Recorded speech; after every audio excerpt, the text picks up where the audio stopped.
information from, sometimes some information we have received from the Tarai because of, if we publish, the border will be in risk. So this kind of situation we are having. We are practicing, I can say that, self-censorship in many ways.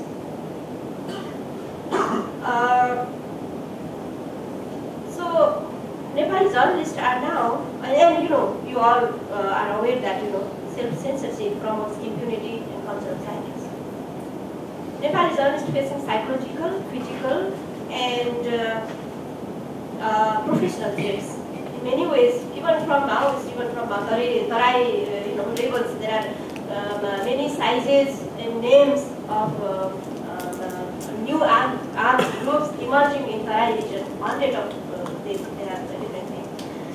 And culture of silence because of this, and impunity almost established. Having said this, there are some cases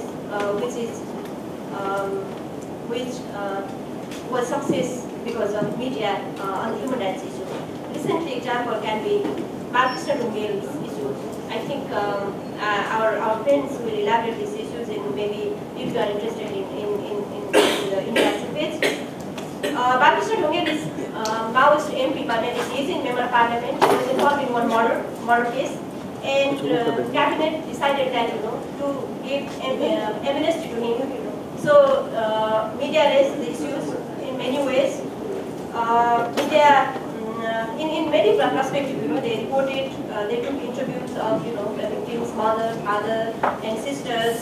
So it was human rights issues. It was about security issues and all that. Media raised that public opinion that if there is some rule and regulation, rule of law remain in this country, he should be punished. And I think he will be punished. Situation is like that. So finally, I can say that yes, media can free these others. Thank you. Now, I think Vishnu has one presentation to make. So I'll just request Vishnu to make the presentation. My friend Shubhranshu has already explained what is going on in Jharkhand and Chhattisgarh and in our area. And I would like to focus on the status, what is the basic region of such kind of conflict, and there is a silent kind of conflict which normally the media ignores. There was a lot of conflict during the freedom movement against British, as we know, the Birsa Munda and the Tilka Manjhi, Sukarno Chand Bhairav, and all lot of Adivasi leaders were fighting against British during British period because they were thinking that the British are foreigner and they are aggressor. But what is in our own situation? What is the status during our own independent India? More than 80 lakh people, and most of them are Adivasis, has been displaced for various kind of dams and industries and HEC and Coal India and other industrial works. But no proper rehabilitation for them. They have not been given proper price of their land, and they have not been provided any service, any compensation, and most cases are still going on and they are still unsettled. And naturally the people did not have any alternative way of livelihood, and they were compelled to migrate to various states and to work as rickshaw pullers, and the local girls, mainly your tribal girls, they are compelled to work as housemaid in various metro cities. And there is no development in state, no governance, and in spite of these all things, people are thinking that this is our own government, and that's why the conflict is very low.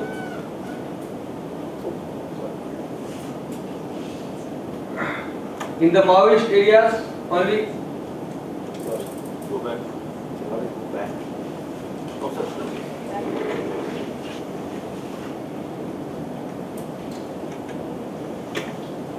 And what is the situation in Jharkhand after creation of the state? We have seen 8 chief ministers in only 11 years, and we have witnessed 3 times presidential rule. And what was the status during the president's rule? The 2 OSD officers on special duty of governors were raided by CBI. When Mr. Syed Sikte Raji was the governor of our state, and when he left out from there, CBI raid on 2 OSD of governors. And one ex-chief minister along with his 4 ministers is in jail. Senior officers are facing corruption charges. And almost each and every institution of Jharkhand is facing serious kind of corruption charges. And today we heard about the so-called murder or encounter with Kishanji. That is a different kind of story. But this is a lady, Sister Valsa. She has been killed just 1 week before because she was fighting against the displacement of tribals in Santhal Pargana. And a villager, Ratilal Mahato, he has also been killed just 1 week before, and he was killed in his village. A group of builders came to his house at midnight and told him that you have to give me your 26 decimals of land, and if you will not give me, we will kill you. And then they killed him. This kind of activity is going on in our state, and that kind of builders and land mafia all have very good connections with the local newspapers and news channels. They are sponsoring the programs organized by the newspapers. And in Ranchi, there everybody know the HEC, Heavy Engineering Corporation, is a big industry. Lot of people were displaced for that industry, for HEC, and now lot of land of which was acquired for HEC is now vacant, and people demands to get it back. But the government is not interested to give them back, but government has allotted the land to CRPF. And people are saying that if CRPF will make its camp near our villages, our life will be ruined. But government is not keen to hear their voice, and CRPF is occupying each and every point of the land gradually. And still people are sitting on dharna, doing demonstration, and they are not going in fight. And in the Maoist area, there is different kind of conflict. There is a situation where in our state, 22 districts are categorized as Maoist affected, but in recent time there is no big conflict or direct conflict. A peaceful coexistence like situation is there, and police and administration never bother to hear any complaint of a common people, or if a common villager is being tortured by any Maoist group, police will not hear about his complaints. Next. In Maoist area, only a few people are engaged in conflict, maybe less than 1% of the total population. And another 1% people are ruling the state in their own interest. They have no faith in democracy, they have no integrity and no commitment for people's welfare. This 1% includes politicians, bureaucrats, corporate business houses, including media. The rest 98% people are exploited and oppressed by both sides, from the government and from the Maoists, and they cannot conflict. And media normally keeps silence on Maoist related conflicts. it tries to maintain a non-partisan role and reports only the incidents. Some of the Maoist leaders are issuing their press release and they are getting good coverage. And media keeps it limited to the statements from this or that side. Thank you. Now can I invite Tin Tin Win from Myanmar to make a presentation? Good morning, ladies and gentlemen. I'm very delighted to be here to participate in the 8th South Asia Media Summit. And thank you very much for inviting me to be here. I am from Myanmar. I'm not a journalist. I'm the writer, novelist. So, being a novelist, I am I don't know about much the conflict media, and being the media's very youth, very new to the media's duration, because we have only just state-run media, television and the newspapers and journals and magazines for a long time. So I will be talking on general, not specifically. So if I am not interesting, please forgive me. And although I'm not a journalist, I organized and facilitated some media journalism for the environmental and HIV/AIDS, and some maybe 4 or 5 journalism training I organized, and I support them. So I am very good connection with media personnel, and now I even become a source, not a journalist, a source, because they wanted me to tell about my opinion on the different issues about the environmental problem, especially the NISO. NISO, it's very controversial term project in our country. Now it's stopped. And some other issues about women's issue and like educational issue and blah blah blah. So I was interviewed by the journalist, and sometimes I was not very happy with their questions and their approach, how they ask me and how they stand. And the most thing I hate, no, I don't want to talk about hate. The most thing I am disappointed is that I think they don't do their homeworks. So, and they have to be accurate. So I teach them to be a good journalist.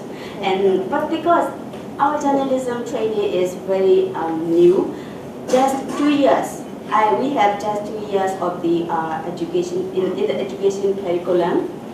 We have 2 years only BA journalism, so I can understand that. But I want them to be more independent and more accurate and more credible. That's all. And at the same time, I consume news media. In Myanmar, there are very few television channels which are either government-run or controlled by government. So when we want to be informed about political situation, about local issues, we have to listen to the radio of outside stations like BBC and VOA and the CNN, Al Jazeera, or DVB. DVB is our exile group's channel.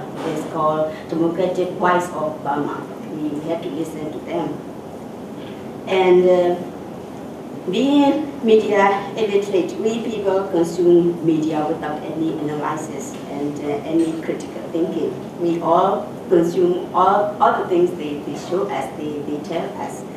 Since Myanmar's media is very young, and it is owned by the military government, and since it is not reached outside very far or widely, And media's impact on political and social issues are not as much deep as the other side, the other countries' media. Here I'd like to share you about a little bit about my country, the new political situation of my country. And 2011 is very remarkable for our country because it sees the shift of the government and it sees a hope for a wind of change for democracy a little bit. And the election in 2010 was considered as unfair and not free, but the military government handed over the power to the new government. Now the new government is the hope of our population. In 8 months of its administration, new government has surprised us. People in country and outside the country, they surprised us.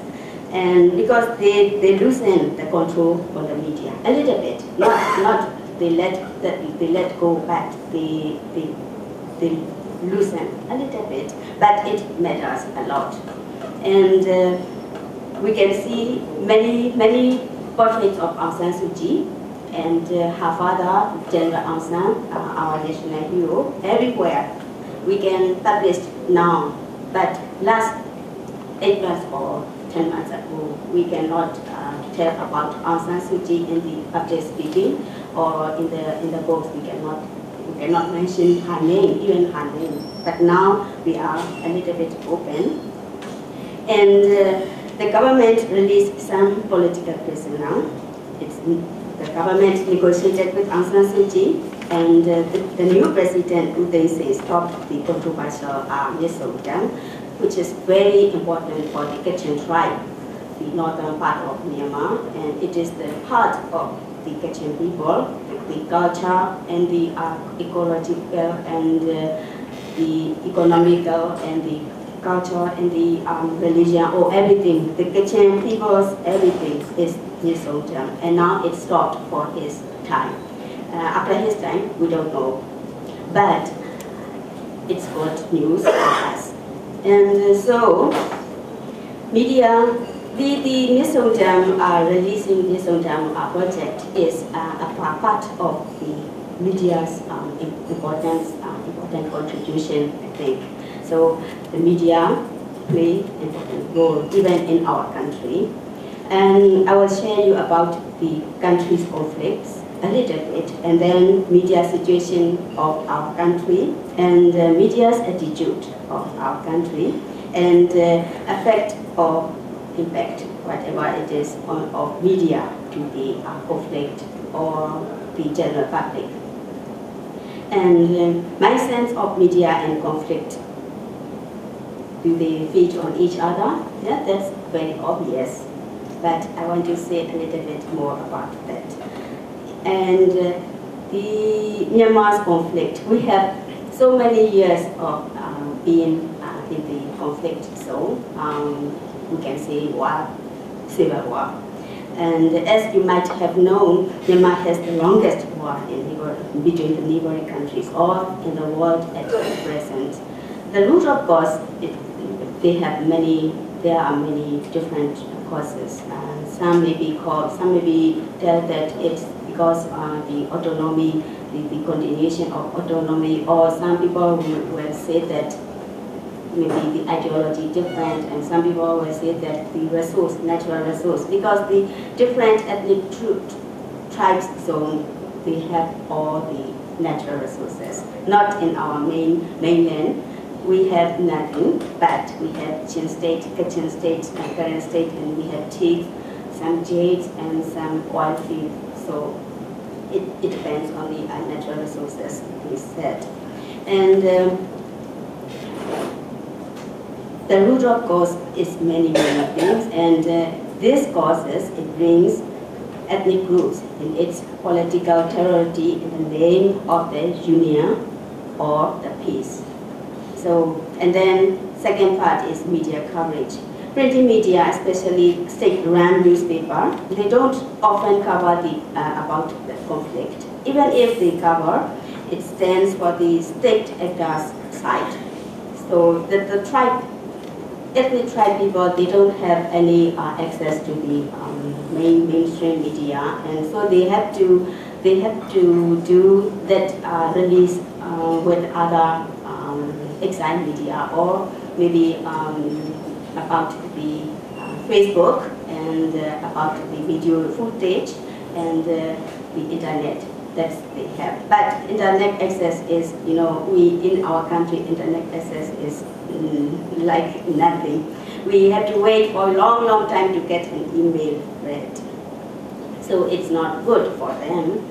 And the television media, which owned by government, show the footage of their success story and the surrendered militant of ethnic group, the arms they drop, and we can see all of the things. But the voice of the ethnic groups cannot be heard by mainstream media.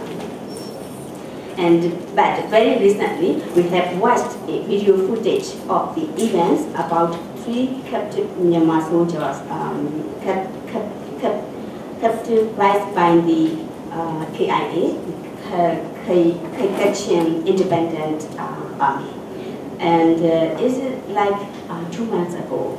And we can see the video footage in the internet. You can download the internet, and in that video footage, some authorities of KIA were questioning 3 soldiers, prisoners, and one of them is very young man, and it's interesting that this young man is from my hometown, Yenajang. I am from Yenajang, and he also is Yenajang. So I'm very interested in him, and I watched his interviewing, and he's a little bit shaking. But to my surprise, the KIA officers, they don't even beat, or they don't even hit him, or they don't even blame anything, and they sometimes they compensate him. Don't be afraid, or don't be such shaking, and they are like interviewing very normally. And this video is come out after 2 weeks or 3 weeks of that footage, and then I don't know why they release this video, because if they don't want to release it, they can protect anyone from their camp or from their office. So I think it may be intentionally released to the public, or this is their voice. They don't torture any Myanmar militant or Myanmar soldiers.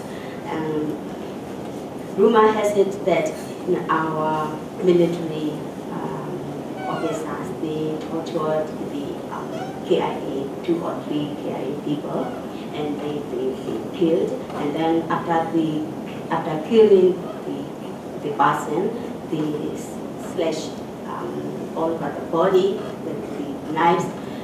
Rumors has it, nobody knows about it is right or wrong, but the KIA they present with very obviously they don't do any torture. So that must be the usefulness of the media, I think. And I will tell you about the media attitude. I like to talk about the media attitude generally. Media loves conflict, media loves unusual things, media loves the victims, I think so. So media, the reporters and media look for the effects on the people and victims, like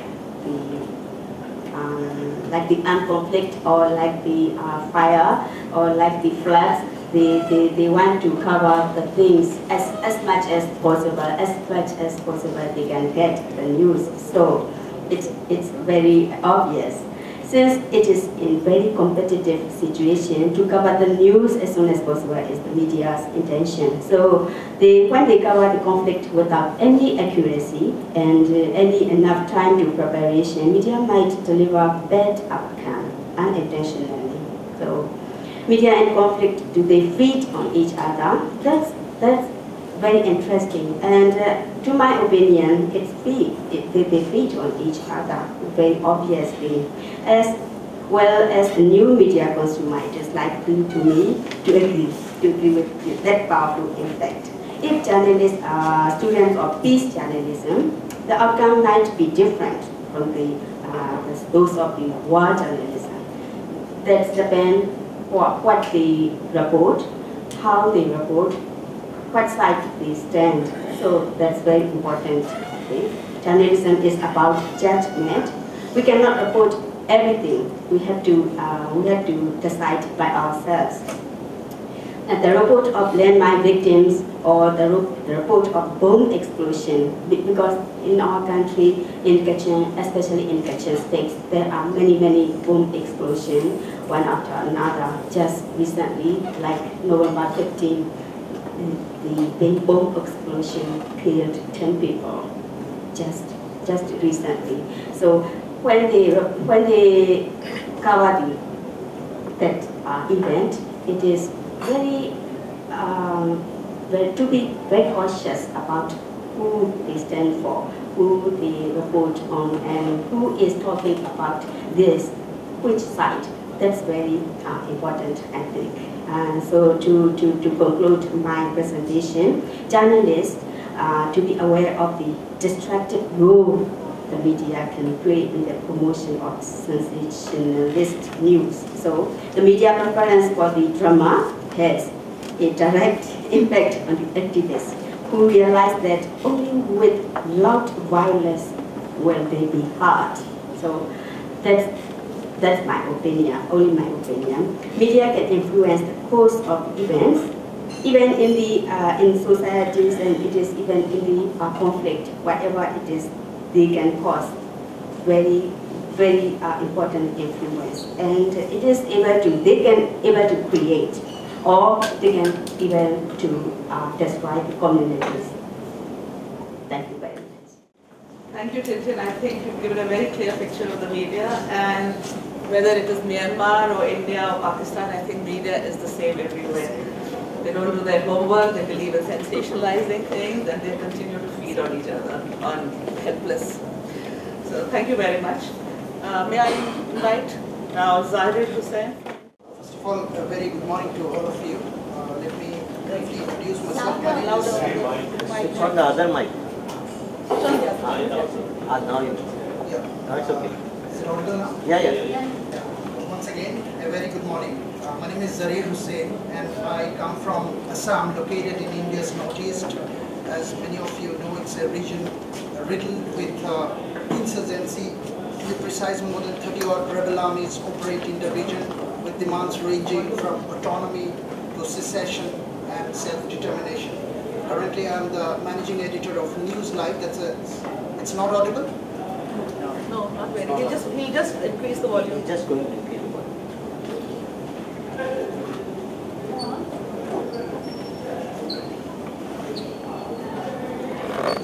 Can you hear me? Okay, as I said, just briefly introducing myself, I'm the managing editor of News Live. It's a satellite television channel operating out of Guwahati, and I also write for IANS and AFP, that's the French news agency. By the way, we are the largest television network in the Northeast, where we have 10 other television channels looking for space. Being from Assam myself, and having worked for nearly 22 years and representing various Indian news agencies and foreign news agencies besides mainstream television channels, I can say with a lot of conviction that today's subject of discussion, do media and conflict feed on each other, is true to a very large extent, although it's not that relishing or yummy as it may sound. I had seen death from very close. October 30, 2008, 9 simultaneous blasts in Assam, killing up to 100 people. I was just about 200 meters away from one of the blast sites. just passing when one blast took place. And in that particular blast, 34 people were killed and hundreds wounded. And as I speak, the smell of blood and flesh still haunts me. Although I'm a professional journalist, still the trauma, that shock, that smell continues to haunt me. Media in the Northeast, I would say, is caught in a catch-22 kind of a situation. It may sound cliched that when I say that the media is caught between the devil and the deep blue sea. On one hand, you have the myriad of separatist insurgencies, and on the other, you have the state and the mafia as well, be it coal, timber, or land mafias. The vicious cycle is surely muzzling the freedom of the press in at least 3 states, to be precise at this point in time: Assam, Manipur, and Nagaland. More than 40 journalists killed, some by militants and other by unidentified killers. Over 30 journalists arrested on charges of aiding and abetting terrorism. These are figures that I am quoting during the last 2 decades. There are instances galore of separatists too holding the media to ransom, forcing newspaper at regular intervals, especially in Manipur, off stands for several days. In Assam, even to this day, there is an information blackout by the government with strict orders to police and civil officials not to speak to the media on record. And you can well imagine, with this kind of a situation, facts gets distorted and there will be speculative stories doing the rounds, and it is beyond our control because nobody is going to speak on record. Unofficially, a lot of people may say. I personally face this immense problem because I work for 2 agencies. One is IANS, they are Indians, I make them understand. But AFP, that's a French news agency, it's very hard to make the editors understand when I don't source somebody about an incident happening in my state. Then the thing that we have devised is, the senior police official said on request, on conditions of customary anonymity, something like that. These are phrases that we have devised over the years. Those of us who are working for international news agencies, we have devised this kind of phrase, or say, because seeking anonymity is a very common kind of a cliched phrase, so we have devised this, seeking on conditions of customary anonymity. But we do still get queries when the editors get changed over a period of time and a new editor comes in, then he started again asking, why this customary? Because from all over India, you source a police official for a blast or whatever violence, but out of the Northeast, this is a major problem area. In most cases, journalists were killed by militants and mafias with business interests taking revenge for exposing misdeeds of contractors, officials, or anti-militant stories.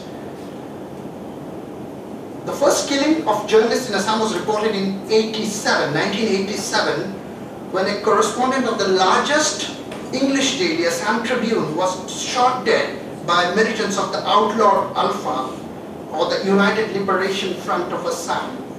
The last journalist in the region was killed in 2008 in the heart of Assam's main city of Guwahati.